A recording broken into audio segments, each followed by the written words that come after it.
സുധിയുടെ 2ാം ചരമവാർഷികം, അല്ലെങ്കിൽ സിദ്ധാർത്ഥന്റെ പുനർജന്മത്തിന്റെ 2ാം പിറന്നാൾ. നമ്മളെയും വിളിച്ചിട്ടുണ്ട്.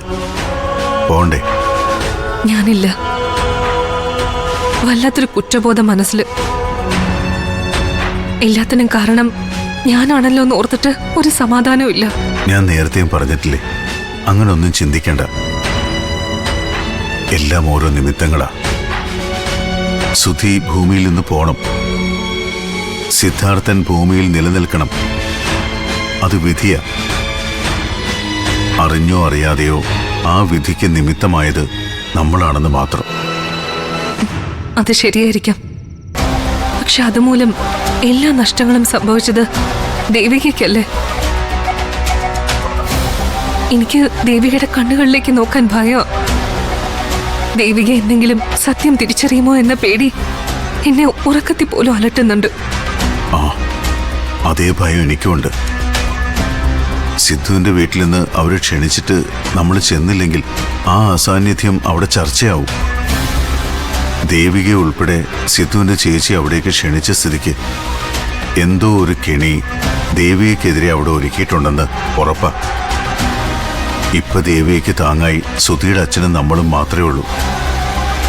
ആ സ്ഥിതിക്ക് നമ്മൾ പോയേ പറ്റൂ. വരുന്നിടത്ത് വെച്ച് കാണാം. നേർക്ക് നേരെ ഏറ്റുമുട്ടിയാലല്ലേ ആര് വീഴും ആര് വാഴുമെന്ന് അറിയാൻ പറ്റൂ. നിങ്ങൾ പറയുന്നതൊക്കെ ശരിയാ. പക്ഷേ ഒരു പക്ഷേയുമില്ല. നമ്മൾ പോകുന്നു. ബാക്കിയൊക്കെ വിധി പോലെ വരട്ടെ. ഞാനില്ലേ നിന്റെ കൂടെ? നമ്മൾ മനഃപൂർവ്വം ഒരു തെറ്റും ചെയ്തിട്ടില്ല എന്ന് അറിയാവുന്നൊരു ദൈവമില്ലേ നമ്മുടെ മുകളിൽ? പോകാം.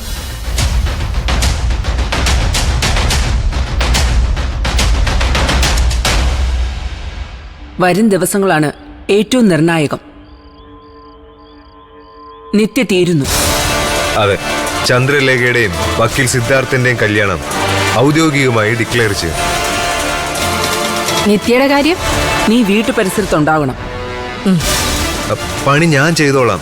കബിനെ വീട്ടിൽ കയറ്റുന്നത് റിസ്കാ. വീട്ടിൽ അവളുടെ വിലാസിന് മുത്തശ്ശി മാത്രമല്ലേ ഉണ്ടാവുള്ളൂ. അപ്പൊ പിന്നെ കബനി വരുന്നതിൽ എന്താ പ്രശ്നം? നിത്യയെ തീർത്തിട്ട് കബനി അതിർത്തി കടന്നോളൂ. നിന്റെ വിരലടയാളം നിത്യയുടെ മുഖത്ത് വരികയുമില്ല. അല്ലമ്മേ, കബനി വരുന്നതിലൊരു റിസ്ക് എലമെന്റ് ഉണ്ട്. കാര്യം വിലാസിന് മുത്തശ്ശിയെ ഉണ്ടാവൂ വീട്ടില്. പക്ഷേ കള്ളക്കളവി കാഞ്ഞ പുള്ളിയ. അതാ.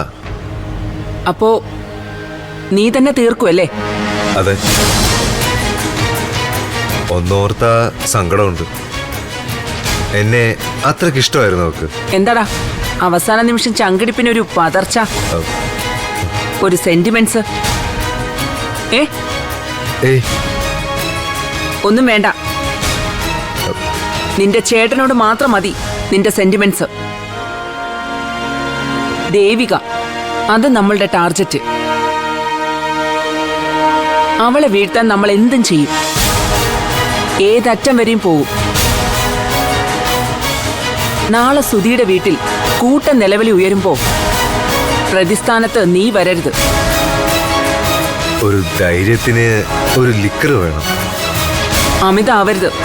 മിഷം പാളും. ഇല്ല, ഞാൻ നോക്കിക്കോളാം. നാളൊരു അന്വേഷണം വന്നാ നീ അകത്ത് പോണം. പൊയ്ക്കോളാം. മോഷണത്തിന് വന്ന നാടോടി സ്ത്രീ തളർന്നു കിടന്ന യുവതിയെ കൊന്നു.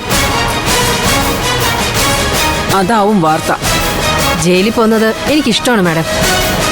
നല്ല ഫുഡ് ഇപ്പൊ ജയിലില്ല.